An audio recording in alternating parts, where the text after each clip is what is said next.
नमस्कार सर, मेरा नाम राजू है। आज का टॉपिक है best SWP pension plan for 2024 and आगे भी। ऐसा तो नहीं कि एक साल के लिए लगाएंगे, 2024 के लिए ही होगा, उसके आगे भी। तो यहाँ पे पहले देखते हैं कौन कौन पैसा लगा सकते हैं। कोई भी लगा सकते हैं जिसके पास पैसा है, कोई लिमिट नहीं होता है। जैसे पोस्ट ऑफिस में होता है ना, 9 लाख कर सकते हैं, 4.5 लाख कर सकते हैं, 20 लाख कर सकते हैं, 15 लाख कर सकते हैं। ऐसा कोई लिमिट नहीं है। यहाँ पे कितना भी पैसा लगा सकते हैं, कोई भी लिमिट नहीं है।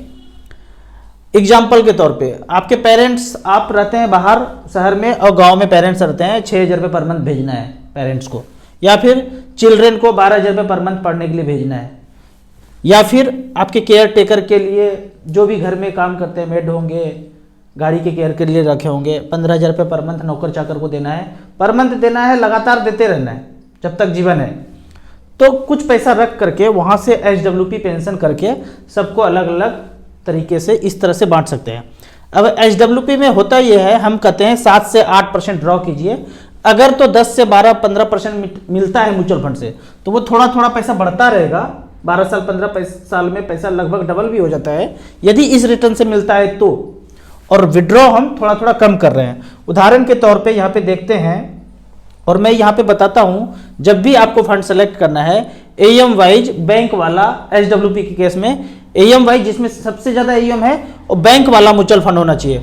उदाहरण के तौर पे यहाँ पे हम 40 लाख रुपया ले रहे हैं, 10-10 लाख करके 4 फंड में डाइवर्सिफाइड करते हैं। उसके बाद यहाँ पे देखते हैं, इसके लिए StarSIP.in में गए और मेन्यू में 6 नंबर पे जाएंगे तो आपको एसडब्ल्यूपी प्लान मिल जाएगा। एसडब्ल्यूपी प्लान, पेंशन प्लान, यहाँ पे एएम वाइज में सबसे ऊपर है SBI इक्विटी हाइब्रिड, और यहाँ पे सेलेक्ट किया है हमने 40 लाख रुपया। 10 लाख भी सिलेक्ट कर सकते हैं, 5 लाख भी सिलेक्ट कर सकते हैं, 1 लाख भी सिलेक्ट कर सकते हैं। सेलेक्ट करके कैलकुलेट करेंगे, उसके बाद आप प्लान कीजिए। 10 लाख में से 6,000 बोलता हूँ मैं, तो 40 में 6 चौके 24,000 रुपये पर मंथ हो गया।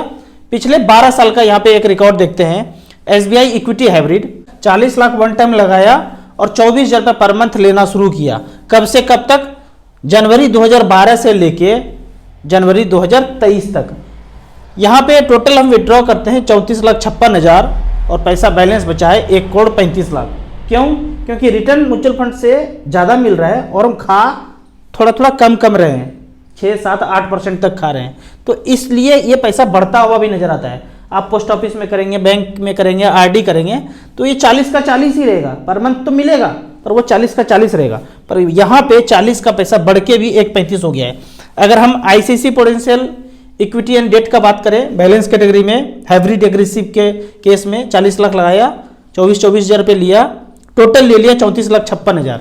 आईसीआईसी ने बना के दिया है 1,65,00,000 बैलेंस बचा हुआ है। दोनों को जोड़ते हैं, जो खाया और जो बैलेंस बचा है, लगभग 2 करोड़ रुपया यहाँ बना है, पूरे का पूरे 2 करोड़ बना है, 17.25% का रिटर्न। तीसरा फंड है HDFC हाइब्रिड इक्विटी, एएम देखेंगे 20,000 करोड़, यहाँ पे भी 34,56,000। ये जो है ये तो कांस्टेंट ही रहेगा 34,56,000, क्योंकि सब में 24,000 रुपये पर मंथ ले रहे हैं। बाद वाला पैसा जो है ऊपर नीचे हो सकता है एज पर रिटर्न। यहाँ पे 1,61,00,000 बचा, 15.17 का। एएम वाइज अगर देखते हैं तो कैनरा रिबो का सबसे ऊपर है एएम, 3 बैंक वाला छोड़ने के बाद कैनरा रिबो को यहाँ पे 8,800 करोड़ है। यहाँ पे भी 34,56,000 विड्रॉ किया, 1,19,00,000 बचा हुआ है, 14.69% का रिटर्न दिया है। तो 24,000 रुपये में आप 12,000 रुपया पेरेंट्स को भेजना चाहते हैं, बच्चे को देना चाहते हैं, जो घर में मेड काम कर रहे हैं उनके लिए देना चाहते हैं। इस तरह से आप चीज़ों को डाइवर्सिफाइड कर सकते हैं। ये तो हो गया फिक्स, आप टाइम ड्यूरेशन में देख रहे हैं 12 साल, यहाँ पे जो सिलेक्शन है वही कर पाएंगे, 3 साल, 5 साल, 7 साल, 10 साल, 12 साल, 15 साल, 20 साल और 25 साल, ऐसे करके है। लेकिन आप एग्जैक्टली कैलकुलेट करना चाहते हैं कि हम डेट सेलेक्ट करना चाहते हैं, तो उसके लिए यहाँ पे इस तरह से म्यूचुअल फंड लाइव रिटर्न में जाएंगे। SBI म्यूचुअल फंड सेलेक्ट किया, 17 नंबर पे आता है SBI इक्विटी हाइब्रिड, ये सेलेक्ट किया। सारे फंड है SBI की, जितने फंड है सब है इसमें। हमने बैलेंस कैटेगरी का इक्विटी हाइब्रिड सेलेक्ट कर लिया, 40 लाख वन टाइम लगाया और यहाँ से 24,000 रुपये पर मंथ लेना शुरू किया। यहाँ पे एक क्वेश्चन और पूछा गया था बीच में कि हमने लगा के छोड़ दिया, बाद में लेना है, तो आपने लगाया कब? 1 दिसंबर 2010 में 40 लाख लगाया और लेना चाहते हैं बाद में। लगाए 2010 में, हम 2012 से लेना शुरू किए, कभी भी ले सकते हैं। 4 महीना बाद, 5 महीना बाद, 6 महीना बाद, इमीडिएट भी लेना शुरू कर सकते हैं। तो हमने 2 साल बाद लेना शुरू किया, तब से लेके 2012 से लेके 2023 तक। तो यहाँ पे देखते हैं किस तरह से लाइव रिटर्न है। 40 लाख लगाया, 24 हज़ार रुपये पर मंथ लिया, तो टोटल विड्रॉ कर लिया 34,56,000 2012 से लेके अब तक 11-12 साल में। और बैलेंस बचा है 93,34,000। मतलब ये पैसा बढ़ के डबल से ज़्यादा भी हो गया, और ये 34 लाख तो खा चुके। तो ये दोनों को जोड़ते हैं तो 1,27,00,000 होता है। मात्र 11.46% का रिटर्न मिला है। अगर इसके कैश फ्लो में जाएंगे तो यहाँ पे शुरू होता है कि हमने 1 दिसंबर 2012 में पैसा इन्वेस्ट किया 40 लाख। जब इन्वेस्ट किया था तो 53 रुपया यूनिट का प्राइस था, तो हमको इतना यूनिट मिल गया 74,000। अब जब 2 साल के बाद पैसा शुरू किए निकालना 24 रुपये पर मंथ, जब रिक्वायरमेंट हुआ तब निकालना शुरू किए, तब एनएवी का रेट 42 रुपये था। मतलब ज़्यादा में खरीदे थे और कम में बेचना शुरू किए तो नुकसान हुआ होगा। लेकिन फिर भी 53 के दर से देखते हैं, 53 के बाद बढ़ता गया, बढ़ना घटना लगा रहता है। लेकिन 11-12 साल के बाद देखते हैं जो 53 रुपये का एनएवी था, आज वो एनएवी बढ़ के 2023 में हुआ है 231 रुपया। जो 53 रुपया में खरीदा था टोटल, अब 231 रुपया है। तो यहाँ पे फिर बैलेंस आपको दिख जाएगा कि हमारे पास बैलेंस पैसा कितना बचा है, 93,34,000 पर मंथ ड्रॉ करते जा रहे हैं और यहाँ पे बैलेंस इतना बचा है। तो इस तरह से करके पॉइंट टू पॉइंट आप यहाँ पे चेक कर सकते हैं कि हम जो भी पैसा लगा रहे हैं प्लानिंग कर सकते हैं कि कितना पैसा फ्यूचर में हो सकता है। अगर कम होता है तो क्या होता है, ज़्यादा होता है तो क्या होता है, उसके लिए आपको इस कैलकुलेटर को यूज करना है। कैसे करना है इसको यूज? मान लेते हैं कि आपने सिंपल कैलकुलेटर है, ये किसी दूसरे ऐप में भी मिल सकता है। स्टार एसआईपी में 3 कैलकुलेटर एक साथ है, एसआईपी, लमसम मतलब वन टाइम, और एसडब्ल्यूपी ये गोल का है, उसको छोड़ दीजिए। 3 मेन है। 40 लाख रुपए लगाया, 24 हज़ार रुपये पर मंथ लेना शुरू किया, 15 साल तक मान लेते हैं। 10% का अगर रेट मिलता है तो 43 लाख रुपया विड्रॉ हो जाता है। लगाए थे 40, 43 खा लिए, जितना मूलधन लगाए थे सब वापस आ गया। बाद में बैलेंस 77 लाख बचता है, लगभग डबल। यदि 10% का रिटर्न है तो दोनों को जोड़ते हैं तो ये पैसा होता है। लेकिन अगर 12% का रिटर्न हो तो, 11% का रिटर्न हो तो ये कैलकुलेट करना है। 11 की दर से ये 77 लाख रुपया बैलेंस जो था बढ़ के 96 हो गया। यदि 12% हो तो, जो कि नॉर्मली एयूएम वाइज जो फंड है उसमें 12% से ऊपर का रिटर्न मिला है, तब के केस में 12% के केस में 1,18,00,000 बचता है। लेकिन यदि 9% का रिटर्न मिले तो हर चीज को आपको कैलकुलेट करेंगे तो कॉन्फिडेंट होंगे। अगर 9% ब्याज मिले एवरेज, हमने 40 लगाया, 24 हज़ार रुपये लिया 15 साल तक, 9% का ब्याज हो तो 62 लाख रुपए बचता है। ऐसा कौन सा स्थिति होगा कि 40 लगाए थे, वापस तो 43 ले लिए और 40 ही बचे? तो देखते हैं 7.5% का रिटर्न अगर हो तो मात्र 42 लाख रुपया बचता है। 7.5 से नीचे जाएंगे तो हमारा पैसा कम होना शुरू हो जाएगा। यानी 7.5% से ज्यादा होगा तो हमारा पैसा बढ़ता हुआ नजर आएगा। तो वो बैंक, पोस्ट ऑफिस ये सब इस तरह से पैसा लगाते हैं कि 7.5 से तो ऊपर रिटर्न मिले ही मिले। उससे कम अगर मिलना शुरू हो जाए म्यूचुअल फंड में, मान लेते हैं आपने ये फंड में लिया, सारा पैसा यहां पे लगाया, एसबीआई में, आईसीसी में, एचडीएफसी में, कैनरा में, ये सब में लगाया, डीएसपी में, सब जगह पैसा लगाया और 7.5 से कम रिटर्न मिल जाए तो इसका मतलब है पोस्ट ऑफिस ने भी जहां पैसा लगाया होगा, बैंक ने भी जहां पैसा लगाया होगा, उसको भी कम हुआ, एक तरफ से सब दिवालिया होना शुरू होगा। ऐसा होगा नहीं, क्योंकि सारा सिस्टम बना हुआ है चक्रव्यूह। वो एक चक्रव्यूह टूटेगा तो सारा धराशायी हो जाएगा, इसलिए वो धराशायी हो नहीं सकता है। तो यहाँ पे आपको 7.5% से लंबे समय में ज़्यादा ही रिटर्न मिलेगा, इसलिए डरना नहीं है। सब कुछ कैलकुलेट करेंगे तो डर मिट जाएगा। अब कुछ कमेंट्स का बात करते हैं। कमेंट्स में यहाँ पे क्वेश्चन पूछा गया है। पहला क्वेश्चन है, राजू सर मैं सऊदी अरेबिया में रहता हूँ और वहाँ से एसआईपी करना चाहता हूँ तो क्या पॉसिबल है? तो लिंक जो दिया हुआ है 2 तरह का है, एक इंडिया वाले के लिए है जिसके पास मोबाइल है, ओटीपी आता है, और दूसरा एनआरआई के लिए, उसमें मोबाइल नंबर 10 डिजिट का लिखेंगे और ईमेल आईडी पूछा जाएगा। सारा वेरिफिकेशन आपको ईमेल से होगा, आपके मोबाइल पे ओटीपी नहीं आएगा, तो कर सकते हैं। दूसरा क्वेश्चन है, ICC prudential flexi cap fund कैसा है, रिव्यू कीजिए। इसके लिए आपको हमेशा StarSIP.in में जब जाएंगे तो आईसीआईसीआई के जितने भी फंड है, यहाँ पे हमने आईसीआईसीआई सेलेक्ट कर लिया है, आईसीआईसीआई के जितने भी फंड है यहाँ पे आपको आ जाएंगे। लेकिन फ्लेक्सी कैप का बात करते हैं तो 2 साल से पुराना नहीं है, आप 3 साल 4 साल 10 साल सेलेक्ट करेंगे तो वो फंड आएगा नहीं, क्योंकि 2 साल पहले ही उसका जन्म हुआ है। सबमिट करने के बाद यहाँ पे आपको आईसीआईसीआई के सारे फंड आ जाएंगे। जब यहाँ पे आईसीआईसीआई के फंड आएंगे तो 2 साल में अगर देखते हैं आईसीआईसीआई प्रूडेंशियल इंफ्रा फंड काफ़ी अच्छा किया है। सिर्फ 2 साल का बात करते हैं तो 31.99% का रिटर्न मिला है।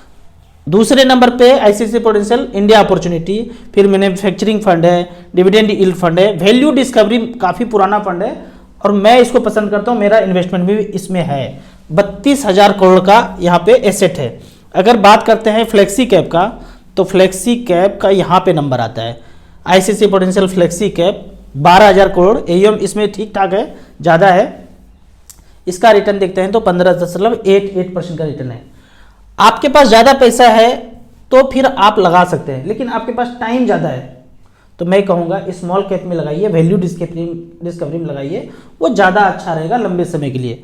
आपके पास ऑलरेडी 7-8 फंड है, फिर एक फंड और लेना है तो इसको ले सकते हैं। यहाँ पे क्वेश्चन पूछा गया है कि हम स्विच कर सकते हैं एक फंड से दूसरे में through STP, systematic transfer plan. इसका मतलब ये है कि एक स्कीम से दूसरे स्कीम में स्विच करेंगे, लेकिन एक ही एएनसी होना चाहिए। अगर एसबीआई का है तो एसबीआई के फंड से एसबीआई में आप एसटीपी कर सकते हैं, कोई प्रॉब्लम नहीं है। लेकिन आप सोचेंगे कि एसबीआई से एचडीएफसी में कर लें तो नहीं कर सकते हैं, यहाँ पे नहीं कर सकते हैं। हो सकता है डीमेट के केस में कर सकते हैं, नॉर्मल जो ऐप है फिजिकल फोलियो जो जनरेट करता है वहाँ पे नहीं कर सकते हैं। अगर सिर्फ फ्यूचर में एसआईपी का फोलियो नंबर किसी चांस से खो जाए, कहना चाह रहे हैं कि फोलियो नंबर ही खत्म हो जाए, तो क्या रिकवरी मेथड होगा, पैसा कैसे निकलेगा? आपका फोलियो खत्म हो गया तो खत्म होने का मतलब है ऐसा नहीं कि खत्म फोलियो आपसे गुम हो गया तो सब कुछ खत्म हो गया। आप अपना पैन कार्ड नंबर बताएंगे तो डिटेल्स आ जाएगा, कैम्स कार्बी में जाइए, या फिर जो एएमसी मान ली एसबीआई है, एचडीएफसी का है, एचडीएफसी में आप अपना पैन कार्ड नंबर डालेंगे या मोबाइल नंबर डालेंगे या ईमेल आईडी देंगे या फिर अकाउंट नंबर देंगे, 4-5 चीज़ों से आपका फोलियो रिकवर किया जा सकता है।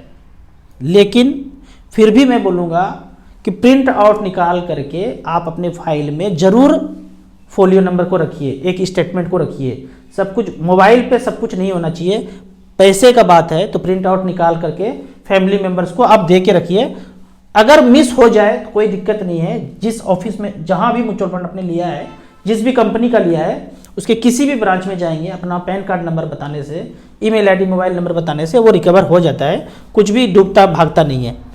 ICICI prudential transportation and logistic fund कैसा है, इसके बारे में बताइए। मैं बोलता हूं कि आप सेक्टोरियल फंड में इसमें इन्वेस्ट नहीं करना चाहिए। सेक्टोरियल फंड से मना करता हूं, एनएफओ से मना करता हूं। ऐसा क्या कौन सा स्टॉक होगा ट्रांसपोर्टेशन एंड लॉजिस्टिक फंड में कि फंड मैनेजर चाहे तो वो स्मॉल कैप में नहीं दे सकता है? कोई जरूरी नहीं कि इसमें जो कंपनी होगा वो स्मॉल कैप में नहीं होगा।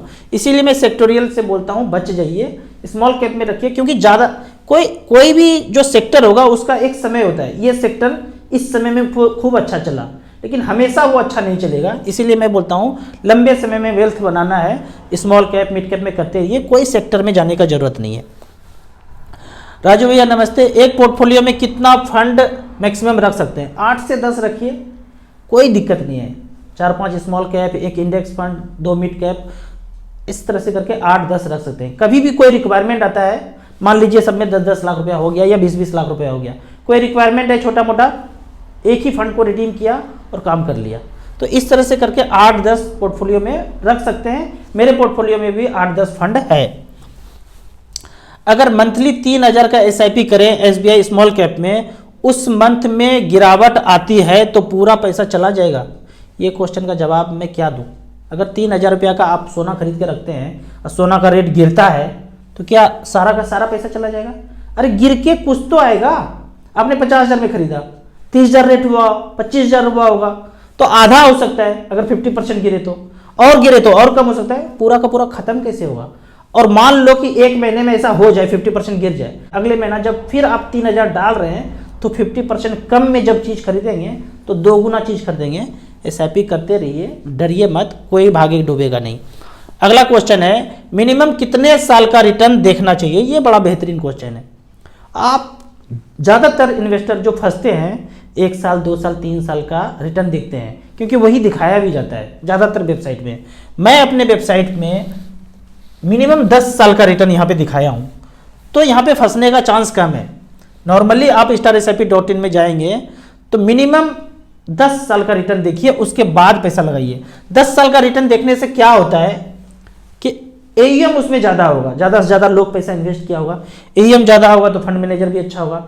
1 साल पुराना है, 2 साल पुराना है, खूब अच्छा रिटर्न दे भी दिया है तो AUM कम होगा, फंड मैनेजर ज़्यादा अच्छा नहीं होगा। अगर AUM कम है तो फंड मैनेजर जाहिर सा बात है अच्छा नहीं होगा। तो मैं कहूँगा 10 साल 15 साल 12 साल इससे ऊपर, 10 साल से ऊपर का आप फंड परफॉर्मेंस देखिए तो ज़्यादा अच्छा होगा। आपको इसी तरह म्यूचुअल फंड के बारे में और कुछ जानना है, इन्वेस्टमेंट के बारे में जानना है तो इस नंबर पर मुझे व्हाट्सअप कर सकते हैं। आपको म्यूचुअल फंड में पहली बार इन्वेस्ट करना है तो दिए हुए ऐप में रजिस्ट्रेशन करने के बाद हमसे जुड़ सकते हैं। 17 दिसंबर को लाइव यूट्यूब पे मैं आ रहा हूँ, आप अपना फाइनेंशियल क्वेश्चन पूछ सकते हैं। वीडियो अच्छा लगे तो व्हाट्सअप यूनिवर्सिटी में दोस्तों के बीच इसे ज़रूर शेयर करें। यूट्यूब पे देख रहे हैं तो लाइक एंड शेयर जरूर करें। Thank you so much.